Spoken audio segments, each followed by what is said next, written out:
Hello friends, another weekly teaching. This week's teaching is on the topic, eliminate to concentrate. And I want to say something before we get into the teaching. This may be one of those teachings that doesn't apply to you. And I don't say that facetiously or sarcastically. It really may not. One of the things when I was pastoring, I always tried to be careful to do is not generalize that because most of us struggle with something, that all of us struggle with something, or that all of us need to do something.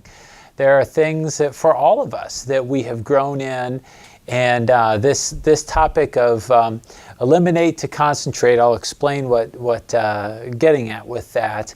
But this may not apply to you. This may be something that you've really already tried to implement in your life. And if so, then let this be an encouragement. For the rest of us that have some room to grow in this one, then we'll stay tuned as we go through it. The main point of today's teaching is while the world calls to us with its many demands, the example of Jesus calls to a life built on solitude. While the world calls to us with its many demands, the example of Jesus calls us to a life built on solitude. I may not have said that right the first time. The example of Jesus calls us to a life built on solitude. And I'll add one more sentence to that. Our challenge is to eliminate the world's demands to make space for solitude. Let me read that whole thing again.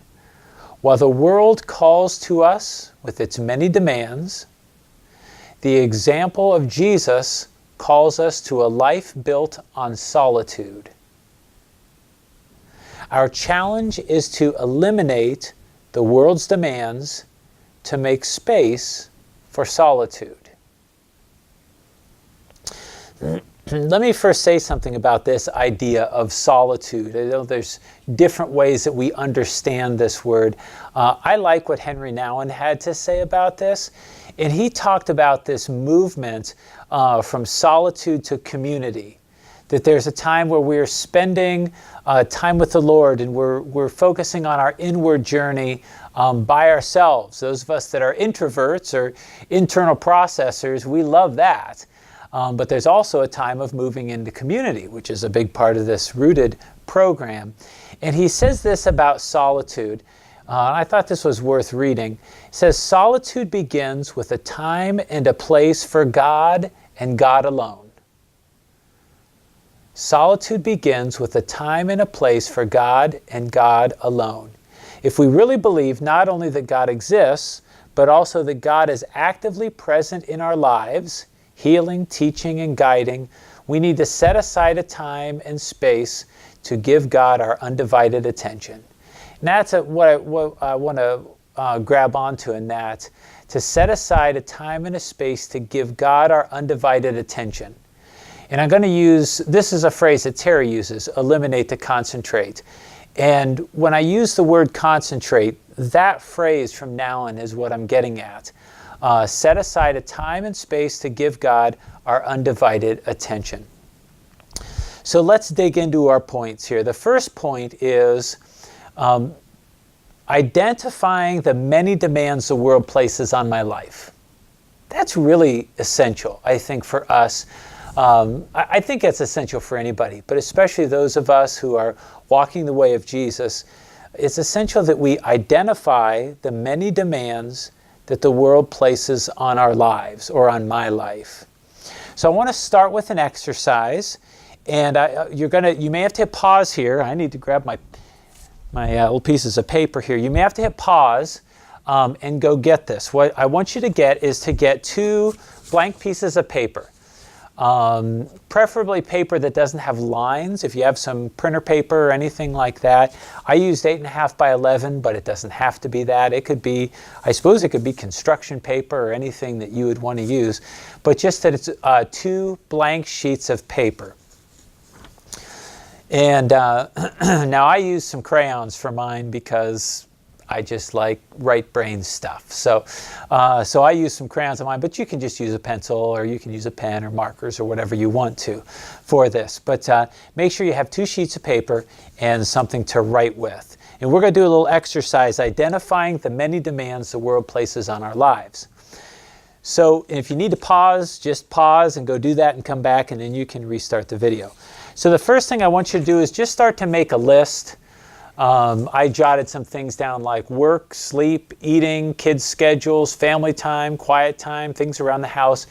Make a list of the things, the demands, some of those are good, the demands that the world places on our lives. So you may want to hit pause on the video and make a list, and I don't know, for some of you it may be 6, for some of you it may be 20 things, but make that list. Okay, so then when you have the list, you have your list in front of you there, I want you to take the other blank piece of paper, and I want you to try to create a representation of how much time each of those takes in an average day. Now, I know every day is different. One night we have kids going to ballet, the other night we have a small group, and then one goes to gymnastics, and so I know every day is different. But on an average, try to capture how much each of those things take. So you see, this is mine here. We've got lots of time for work, sleep, church stuff, drinking coffee, of course, learning karate, naturally, things around the house, kids' schedules. And so I've got a little sample for you here. But what I want you to capture is just this idea of how much of my day do those things take up. Everyone's is going to look completely different, but get an idea of what does the average day look like. So hit pause, and then you can work on that for a few moments.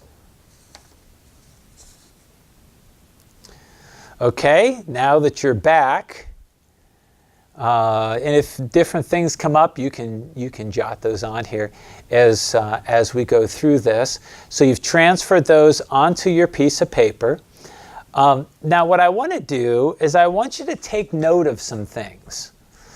First of all, if your paper is like mine or like a lot of people's, you may want more paper because the demands of life are so much. Like I did this on 8.5 by 11 paper. I really wish I had some legal sized 8.5 by 14 paper, because I'd like to have a couple more hours in the day, because sometimes, the demands of work or family demands or whatever it is, it seems like, boy, if I just had 2 more hours today.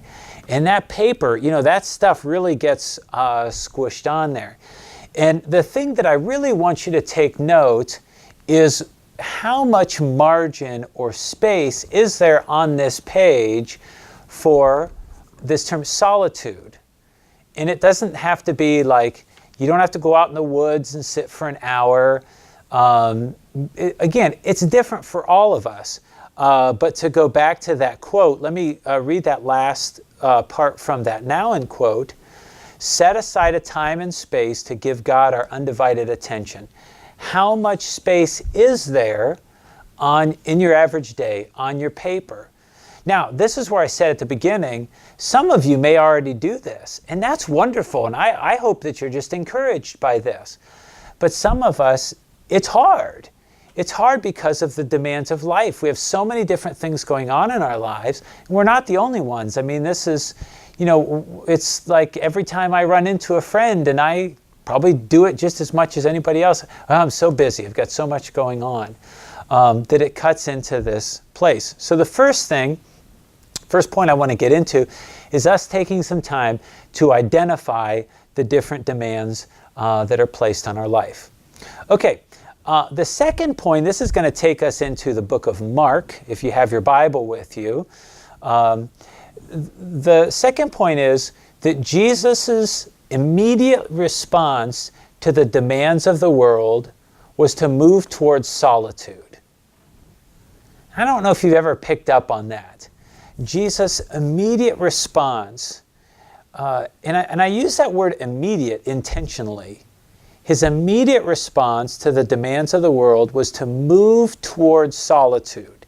Now, sometimes that was harder than others because of the crowds, the volume of people that were pushing in on him. But of all of the, all the things that are amazing about Jesus, and there's so much. I did the teaching on the cosmic Christ, and there's so much that's amazing about our Lord, and so much that we can grow into. But this one just always blows me away. That when things pushed in on him, that there was not, he didn't do what I would have done. Step fully into the crowds and maybe even, hand out some more flyers to get more people there. But there were those times where these demands came on, and his first response was to move away from solitude. It seems like to me that it wasn't just one of the things that he did. It was like this, he just knew deep down inside how important that was, and so he withdrew into solitude. Let me give you some examples, and they're all over the Gospels, and all over the Scriptures.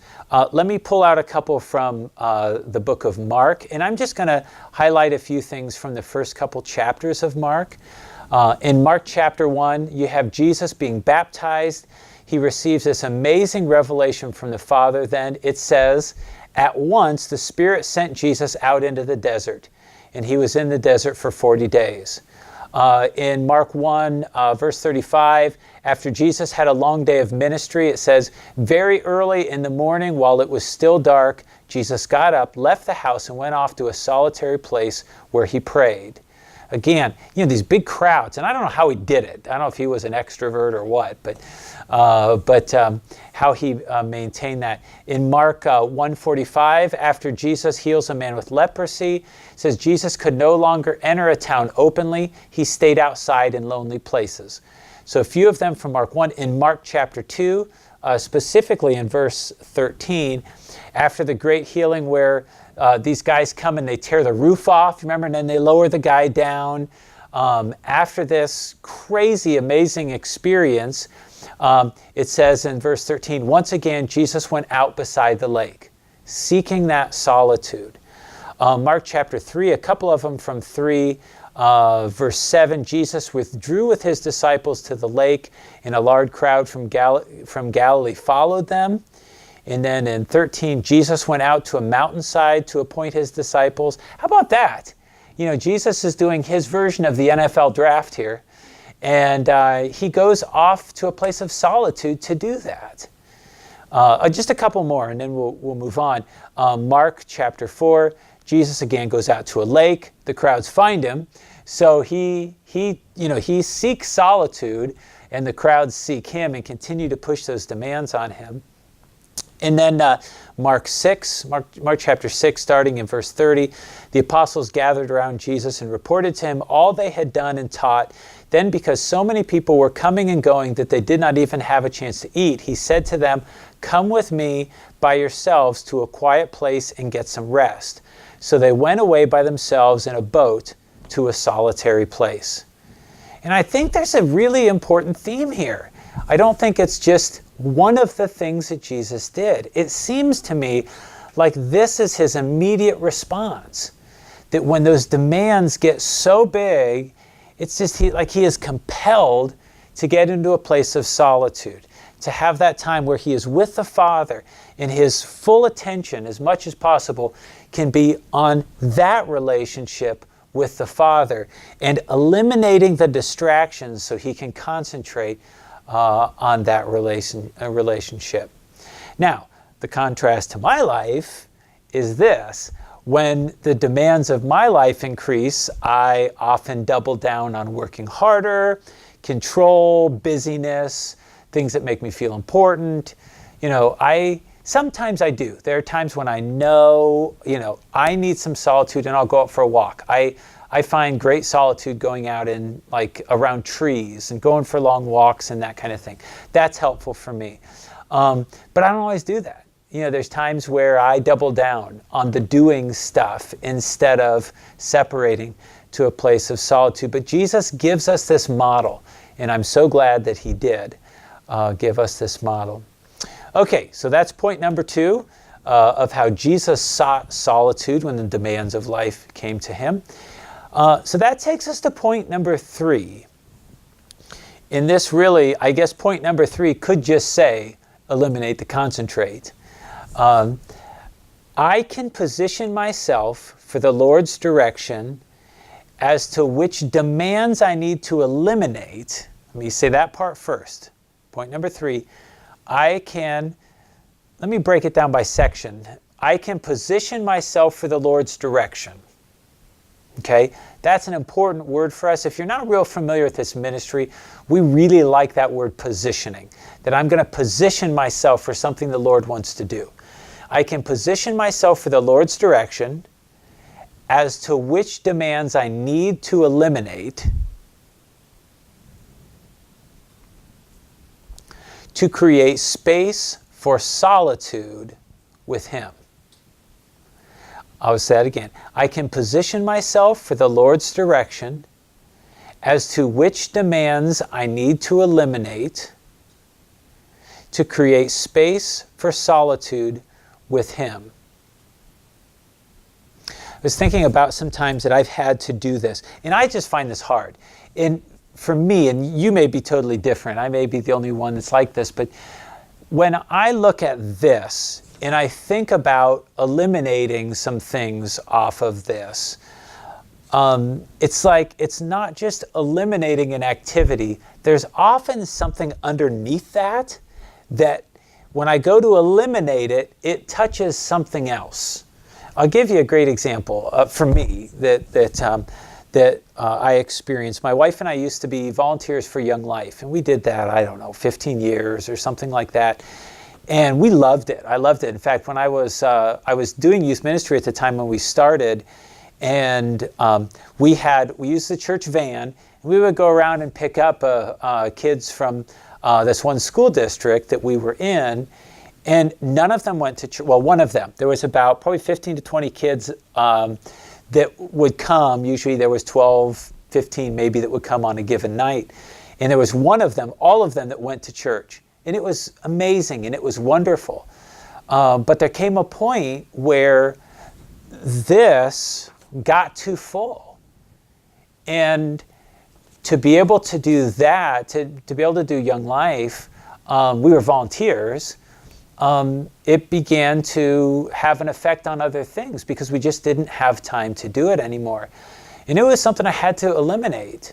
And of course that came through prayer and talking with other folks about it, talking with the region or the area director for Young Life and getting, input on that. But the reality was this was too full. And I didn't have my time to concentrate, to be away with the Lord. And that it touched some of the things that were positive things, but it also touched some stuff like I felt, some of my identity maybe that I was getting from a successful ministry. And that's what I think is hard about this, because sometimes it touches more than just that it's an activity. Like if I had to, bake cookies for the PTO, maybe, and I did that every week, or for a Bible study or something, or the small group I lead, and I just had to eliminate that. Maybe that wouldn't be as much of a struggle. But this is hard. And these things, we have all these things on our page for a reason, because they're important to us, and sometimes they provide a deeper need or try to meet a deeper need that Jesus wants to meet. Sometimes I substitute busyness for solitude because it just makes me feel better. I guess you probably know what I mean. So what I would like for you to consider is, do you need to create some space, some margin for solitude in your day-to-day life? And I will go back again, and some of you, you may not need to do this. Some of you, this may be something that you have already started to be intentional about, or you've done that for years, where you have that block of time, morning, evening, afternoon, whatever it is, that you're intentional in making those investments in your spiritual walk. And if you do that, that's wonderful. And I hope you're encouraged by this and reminded by how important that is. But if you're like me sometimes, I need a reminder. And I need somebody to come along and ask me, how I'm doing with that. And maybe need to find something here that I need to eliminate so that I can create that time, create more space to be connecting with the Lord in solitude. So while the world calls us to its many demands, the example of Jesus calls us to a life built on solitude. And our challenge is to eliminate the world's demands to make space for solitude. Well, let me give you some questions. Question number one, and for me, sometimes I use solitude and quiet time interchangeably, and so I would use that here. Is solitude or quiet time difficult for you?